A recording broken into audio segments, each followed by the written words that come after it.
In 1991, as a 17-year-old kid, I started robbing banks for fun.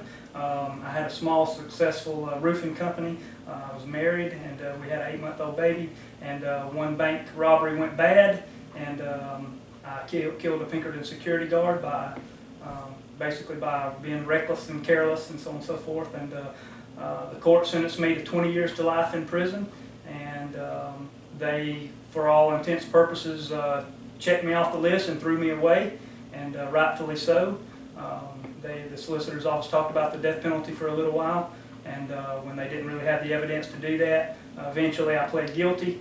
I just kind of wanted to move forward and see what life would hold. My family suffered greatly. My victim family suffered greatly because of what I did and my choices, obviously. My daughters grew up in a maximum security prison. We raised her in a maximum security prison. I guess the success part of our prison story is that in spite of all the circumstances, in spite of the fact that the statistics said my wife and I was supposed to divorce, the statistics say that my daughter should have become an at-risk, promiscuous young girl in school, so on and so forth, and all the trappings that come with that. The statistics say I should have been forgotten. The statistics say I should have rotted and still be in prison right now. 2 weeks ago, the state board paroled me, and so I'm out now living as a parolee, and I'm just grateful and humbled by the opportunity to get a second chance at life. I don't deserve it. There's lots of other guys similar to me, if not just like me, very similar to me, some better men than me, who haven't gotten the chance, and some will never get the chance. And so I'm very humbled by that, and I'm very grateful.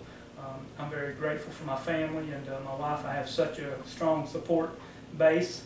I don't think that's necessary to make it, though. So the challenge... For a quick second. Real quick, let me touch on, and it's going back just a little bit, just the only one. You said you killed a security guard. Right, Pinkerton security guard. How did that happen?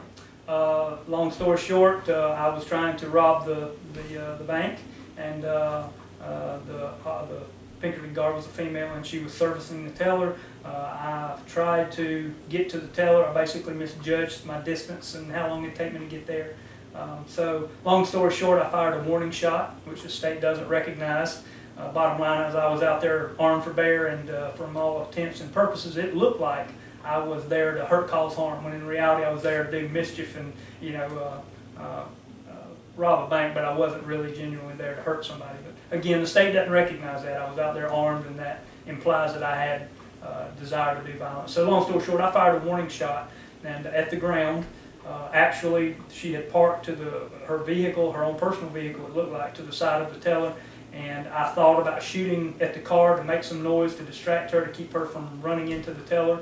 And I thought, I don't want to tear up her car. So I turned the shotgun back to the ground between me and her, and I fired 10, 15 foot out in front of me at the ground. It was later, much later, that I realized, and I was told, or I became aware that by the time my shotgun pattern opened up and reached the back of the teller, it had basically opened up wide enough, the pattern of the shotgun, to cover the whole back of the teller. And so she was hit 3 times, what the coroner's report said, and she basically stayed inside the teller. She locked herself in, and there was some county administrator, county maintenance guy sitting in the parking lot who asked the first responders to let him open the door as soon as they got there, and they wanted to wait. So we were literally like 300 yards from the Greenville Memorial's emergency room door, and long story short, she laid in there waiting for the detectives to get there because they wanted to wait for them. She laid in there and bled to death. So, firing a warning shot, you hit the security guard by mistake. Right. Do you feel like, it sounds like you describing your thoughts, right. It sounds like you did it by mistake.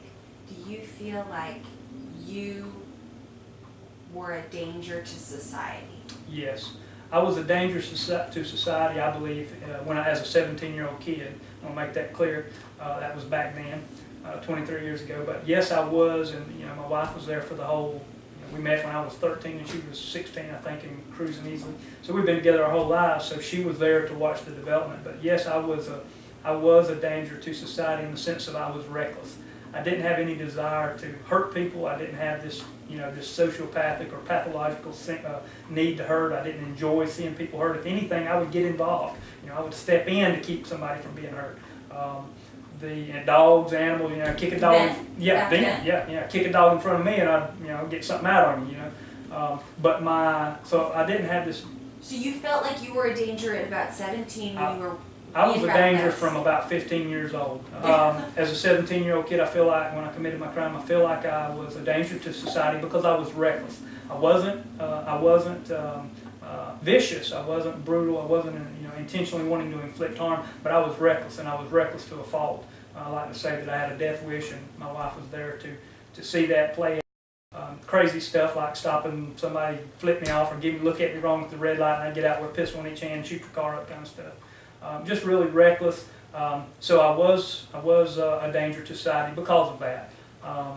It changed for me, and the way my story goes, it changed for me when they took me into the Greenville County Detention Center that evening. Actually, there was a 6-hour chase, a 30-minute standoff with the FBI and the Greenville County SWAT team.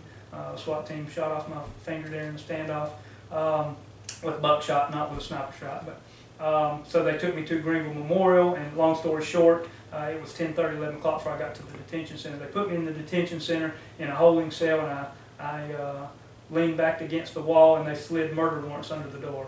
And I reached down, I picked them up, and when I picked them up, I read them and I seen them, and it all just kind of, the gravity of it all just kind of set on me. And I leaned back against the wall, and I slumped down to my heels.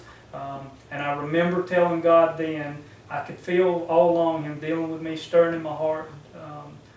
Even I'd be going down the road, I owned a small roofing company, I'd be going down the road to give an estimate, and I was on Academy Street in Pendleton, was one of the last times I remember, and I just bust out and start crying. And robbing banks by day and by night, and dealing with God tugging at my heart by day, and running a business, and having a new baby and a wife that I neglected and they desperately needed me to be attentive to.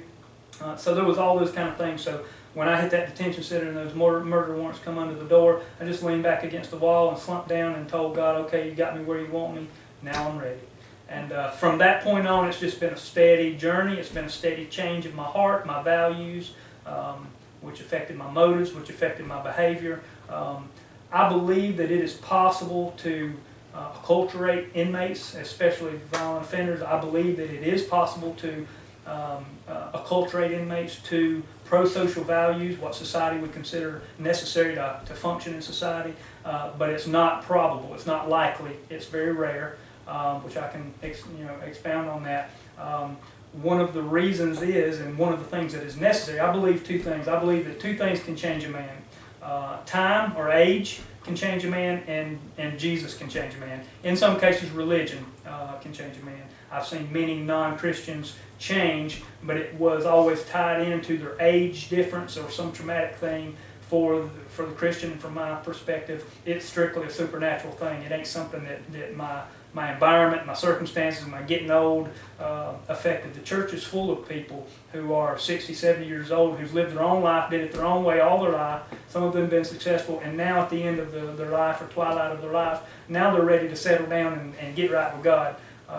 So to me, it's not happened like that, and to me it happened very, very immediately, but yet the change and the changing of my values and the changing of my heart happened over a long period of time. One of the reasons is, and one of the things that is necessary, I believe two things. I believe that two things can change a man. Time or age can change a man, and Jesus can change a man. In some cases, religion can change a man. I've seen many non-Christians change, but it was always tied into their age difference or some traumatic thing. For the Christian, and from my perspective, it's strictly a supernatural thing. It ain't something that my environment, my circumstances, my getting old affected. The church is full of people who are 60, 70 years old, who've lived their own life, did it their own way all their life. Some of them have been successful, and now at the end of their life, or twilight of their life, now they're ready to settle down and get right with God. So to me, it's not happened like that, and to me it happened very, very immediately, but yet the change and the changing of my values and the changing of my heart happened over a long period of time.